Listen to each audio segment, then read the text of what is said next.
足らずです。今日はね、ソニーのラジオ ICF5500 ってやつだね。めっちゃ古いらしい。1973年製だってよ。親戚のおじさんからね、直してくれって言われてね。なんか電波が拾わなくなるし、途中で切れるって書いてたんだよね。なのでね、ちょっと見ていきましょう。そう。古いけどかっこいいんだよ。めっちゃかっこいいんだよね。いやー、かっこいいなと思ってね。今日はね、このね、壊れかけのラジオ直していこうと思って。でね、現状、一応電源は入るんですよ。一応電源は入ります。で、チューニングしててもなんか音はね、ザーしかならないんだよね。ザーザーしかならない。で、どうなっていくか本当によくわかんないけどね。そう、ケースとかもついててね、これマジで渋いなと思って。もうめっちゃかっこいい。本当にかっこいいなと思って。なんとかね、古いし、なんとか直してあげたいなと思って見てるんですけどね。何がどうやらどうなっていくかさっぱりわかんないです。本当にわからなかった。だからまずはね、いろいろ見てみようと思って。そう、ボリュームにガリがあります。その辺かな。全然飛び出すのアンテナかっこよくないしかもね、めちゃ長いアンテナ。めっちゃかっこいいよね、これね。本当にかっこいいなと思って。いやー、ほんと直してあげたいな。いつかもらおうと思ってるんですけどね。とりあえずね、ならないことには、そう、チューニング回してもね、受信をね、しないんだよね。多分、受信もしないし、なんかこう、音も小さいっていうのかな。ほら、ここが切り替えなんだけど、チューニングの下が切り替えなんだけどね、そう、徐々に音が消えていくんだよね。徐々に音が消えるって何よと思ってね。いや、今回はね、全くわかりません。どうなってるのか全くわからんかったな。ってことでね、とりあえず、そう、バラしていこう。で、早速バラしちゃったんだけどね。本当に簡単。ビスが4本で止まってるだけです。それだけだね。受信しないんなら、多分アンテナの線とかなんか切れてんじゃねえかと思ってさ。他の機能ってラジオだけだけどね。他の機能っていうかそれだけなんだけど、ラジオだけなんですけど、線かなんか切れてんじゃないかなっては予想してます。でその電源が落ちる、徐々に音が聞こえなくなるっていうのはね、さっぱりわかりません。まずね、アンテナの周辺だね、そこをねちょっと重点的に見ていきます。外すのもね、とってもシンプルです。裏蓋外して、でね、つまみ関係を取るだけ。これだけです。でね、中身をね、取り出していきましょう。なんかね、この、なんていうのかな、スイッチ関係がこう引っかかっててね、なかなか取れてこないんですけどね。結構強引にガッてやればね、ボコって取れます。ガッてやってボコって取るタイプはね。結構親切設計というか、扱いやすいですね。扱いやすいですけどね。だってただ単にラジオですからね。ラジオがこの大きさだよ。渋い。かっこいいよ、本当に。そう、スピーカーのエッジもね、壊れてないです。劣化もなかったし、いいなと思って、ほんと綺麗でしたしね。ちょっとね、いろいろ見てみましょう。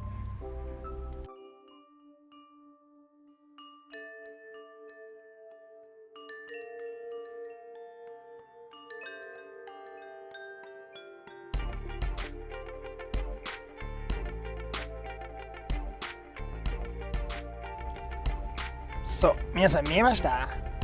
なんかポロって落ちたでしょ？なんか落ちてきたんですよ。カラカラ音がしてて、なんか落ちてきたと思って、これ、クリップ的なやつがね、落ちてきたんです。これじゃねえのと思って。多分これだろうなって思ってました。でね、何の雰囲気か本当によくわからないんで、一回ね、アンテナの周辺ばらしてみました。アンテナの周辺、ほら、付け根のところ、それをばらしてみたんです。もうこの辺で全然何がどうなってるか本当にわからなかったから、本当にこう思い当たることを進めるしかなかったんですよね。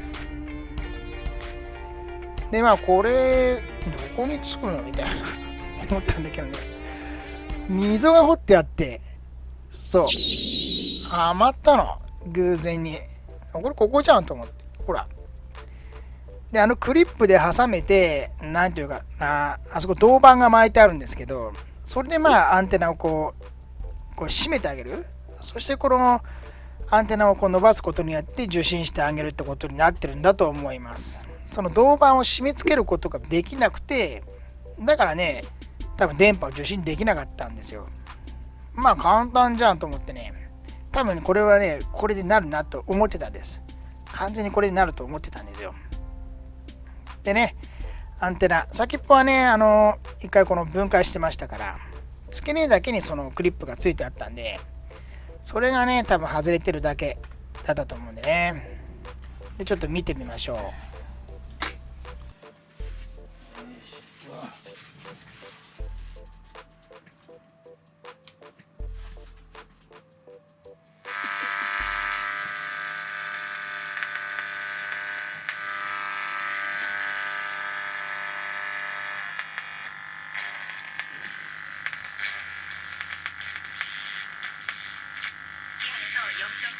出た。 항체 검사는 바이러스 등에 감염되면 만들어지는 항체라 불리는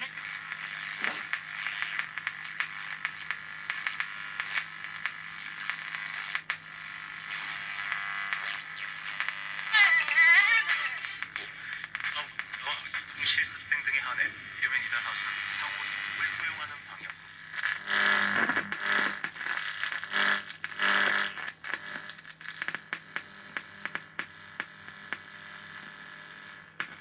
엄마가 私を騙すなんてそんなの嫌ってことなのか。ということでね、無事に受信できました。調子いいなと思ってます。この時点ではね。なので、クリーニングして、で、まあ、スピーカーのガリですね。あと、これ音質の変えるとこもあるんだよね。低音、高音のね、なんていうの、ボリュームもあってさ、その辺のガリも出てたんで、そこをね、パーツクリーナーでシューシューしてね、クリクリして、またシューシューしてってね、この感じでね、スラッチを落としてあげました。接点不活スプレーは使わないようにしてね、パーツクリーナーだけで十分です。でね、かけてクリクリして、そうするとね、軽くなってきます。そうするとまあだいぶスラッチがね、落ちてると思うんでね、この状態でね、だいぶガリもなくなったんで、これでいいやと思って。でね、またちょっと一回仮組みしていきます。仮組みしていくんですけどね。そうそう、その前に表側でないや、このなんていうの、フェイスパネルだね。これをね、綺麗にしてあげましょう。まあ古いのでね、シリコンオイルでこうやって拭いてあげるとね、ツヤも戻ります。プラスチックにね、シリコンで栄養与えてあげてね、ツヤを戻してあげましょう。そう、この時点でね、仮組み一回していきます。その電源が落ちるっていうのがね、わからなかったんで、一回まあこれ組んでちょっとまたいじってみます。どういう、まあどこがどうなってるのかっていうのがまだ原因がはっきりしてないんでね。でね、組み方、これただね、スピーカー乗っけてあげるだけです。ほんでね、この中身をね、カポってこう入れるだけとか、結構ね、簡単です。でもスピーカーもね、なんかね、マグネットもでかくてね、すごいいいスピーカーかな、あれ。結構ね、いいスピーカーついてるなーって感じました。でね、ちょっと次の原因探っていきましょ電池は裁判は警察は禁錮3年6ヶ月を求刑。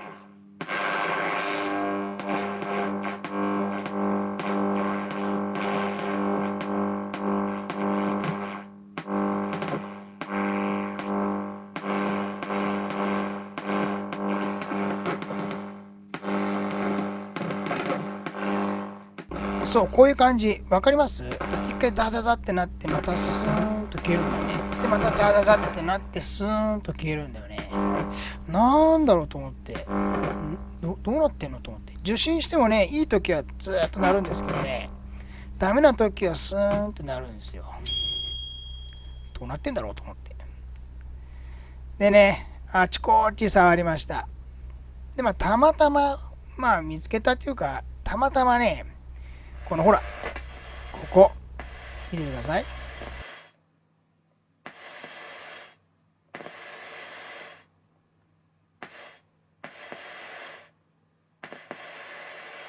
おや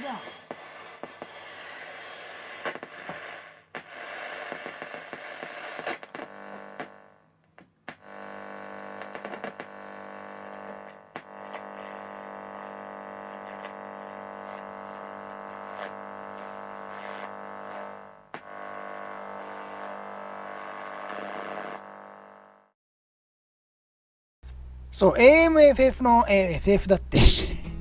AMFM のね、切り替えのところ。あそこだね。なので、原因が分かれば、あとはね、なんとかなると思ってね、分解していきます。そう、ここだね。ここが切り替えのとこ。このスイッチは多分ね、多分ガリと同じ症状だと思うんですよ。スラッチやホコリがついて、で、通電しなくなってるんじゃないかなと思って。そう。外せるかどうかね、見てみます。あのスイッチってね、前もやったことあるんですけどね、ものすごいハンダついてるんですよ。ほら、わかります？そこの2列。そう。だからね、外すのがね、すごい嫌なんだよな、と思って、ほら、あそこ、わかります？すごいあるんだよ。2、30箇所あるんだよね。だからね、作戦変えます。そう、シュッシュ作戦。これでいけるっしょ。ガリもこれでいったし、外すの嫌だからと思って、これでいきます。これでね、カチカチやって、これでいけるっしょと思ってね。構造がなんていうのかな、この金具をこう挟んであるんですよね。金具で金具を挟んである構造なんで、その間の多分ね、ゴミがね、溜まってるんですよ。それがね、取れればね、多分ね、通電するんじゃねえかと思ってね、作戦収集で、これ簡単だから、これでいいでしょうと思ってね、再びチェックしてみます。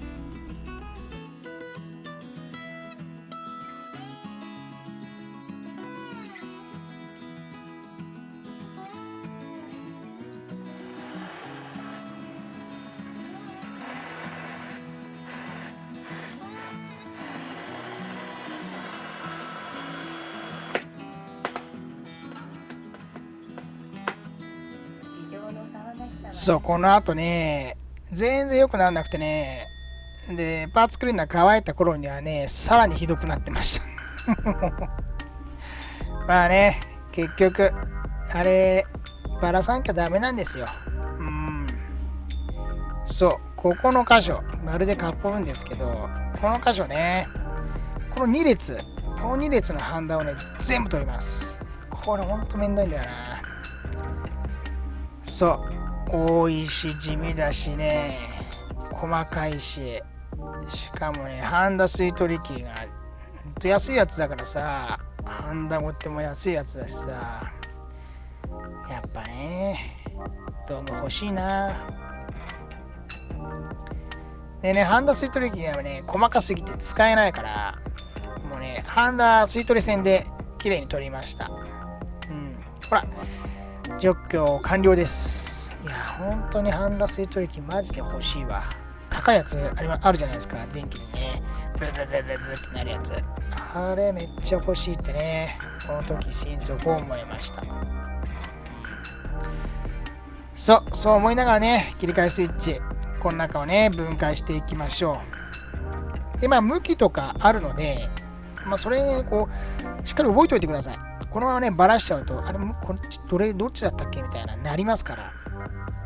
書いておくとか、写真を撮っておくとかね、そういう風にね、した方がいいです。でね、爪で止まってます。なのでね、この爪、全部ね、爪を起こしてあげましょう。で分解できます。ほら。出てきたね。ああやってね、細かいなんていうのかな、端子がいっぱいついてて、あれがね、全部動くんですよ。動くことによって、こう、なんていうのかな、通電させてある箇所をね、選んでるっていうか、まあ、任意にね、選ぶんですけどね。ほら、黒くなってたでしょ。うわ、これだと思って。これじゃあ収集作戦じゃどうにもならんなと思って。結構黒いね。まあ、1973年製ですからね。そりゃこうもなりますよ。なのでね、スラッジ、あそこをね、端子が当たる部分はあそこをね、研いであげます。綺麗にね、紙やすりで研いであげましょう。そうするとね、綺麗になります。ちょっとまあ、なんていうか、電気の焦げとかもあるんでね、やっぱりそういう部分、通電しなくなってるからね。そう、特に端っこがね、やっぱりひどいね。端っこはやっぱりほら、AM、FM だから、やっぱりその辺のやっぱりなんていうのかな、一番多く使うところ、スラッチ多いです。そう、この小さいやつ、挟んでるパーツだね。これをね、挟んでね、全部きれいにね、ほら、内側を削ってあげる感じです。こうやってね、内側のスラッチ、ホコリ、そういうのをね、研いでいきます。で、あとはね、戻していくだけ。たったこれだけの作業なんですけどね、これだけであんな不具合起きるんですよね。でも昔のね、やっぱりよくできてる。本当にね、なんていうのかな、お金かかってます。今みたいになんだ、経費を削減してとかっていうのじゃない。いいものはよくこう作ってあるよね。綺麗にちゃんと丁寧に作ってる。だからこれぐらいのね、修理でね、もうまた復活するんですよ。いや、昔のものって本当にいいなってね、直すたんびにね、感心させられます。今のものとはやっぱり全然違うよな。そう、向きね、気をつけてください。でね、爪を戻していきます。結構ね、これ硬いんでね、この勢い余ってこう、ドライバーでやってますけど、勢い余ってね、そのハンダをこうつける部分、折らないようにして気をつけてください。でね、あとはね、戻していくだけ。意外とまあ、これだけの作業なんですけどね。そう、あとはね、再びハンダ作業です。このね、ハンダもね、俺んちにあるやつ、安いやつだからさ、先っぽが太いしさ、なんかやっぱいいの買わなきゃダメだな。本当に。この今日の作業でね、心底感じました。意外とこのハンダ作業って好きなんですよ、俺。こう溶けていく感じが、溶けて入っていく感じがこう気持ちよくないですか？まあ個人的ね、感想ですけどね。意外と好きなんですけどね。やっぱり太いから、先っぽが。そう、どうか欲しいな。そう、どうにかこうにか付け終わりました。でね、あとは、どんどんね、戻していくんですけどね。まあ、なるかどうかね、この時点でチェックします。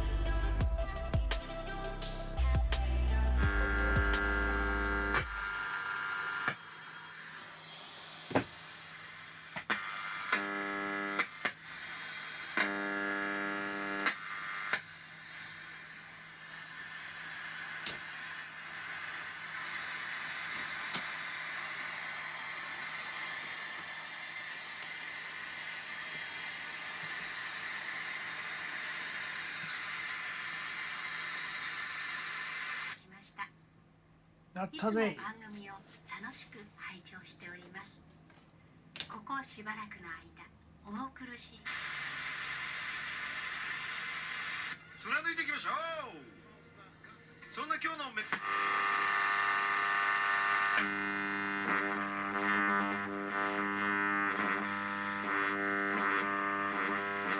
職員に関しては厳正に処分した。作業に関わった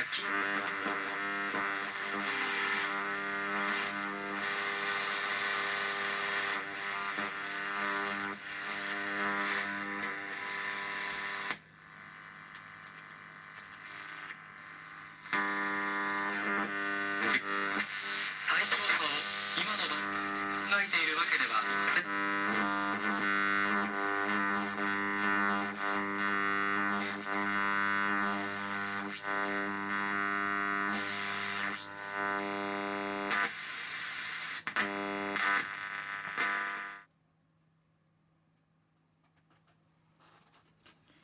よし。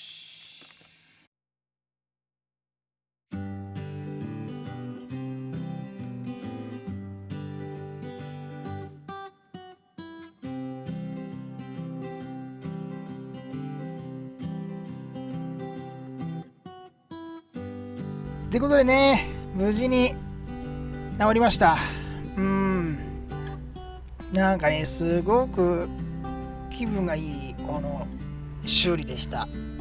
気持ちが良かったです、これは。まあこのラジオ1973年製、調べたらね、今もね高値でね取引されてました。ヤフオクとかでもね2万5,000円とかっていうのもあったよ。人気なんだね、やっぱり。だってね、まあ修理の時にまあラジオをこうねチューニングしてましたけど、なんかね楽しいんだよね。なんかねすごく楽しかった。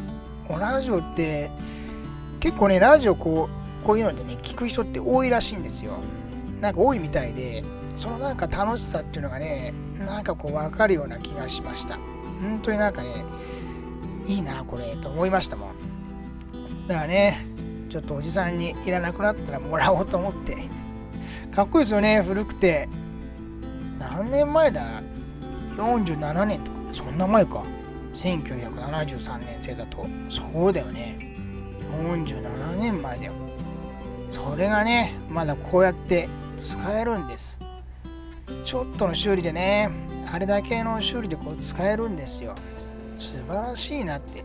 毎回この日本製のね、製品の、昔のしかもね、日本製の製品ってものすごくなんかこういい気がします。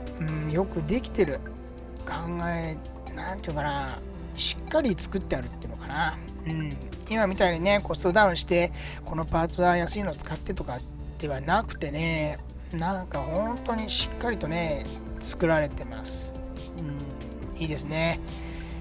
昔のねこういう製品ってね、やっぱりお金かかって、そしてねメーカーのそのなんていうのかな、その技術の結集でもあるんですよね。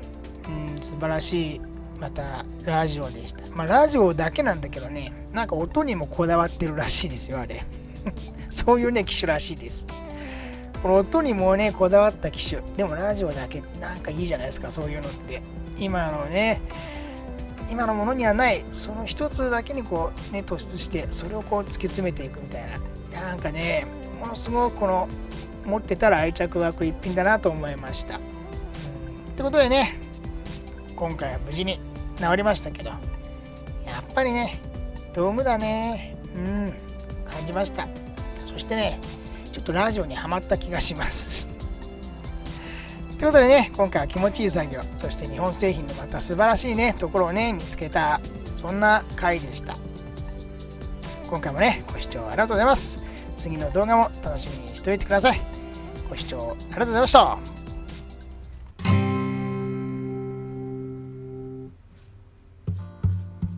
こっちに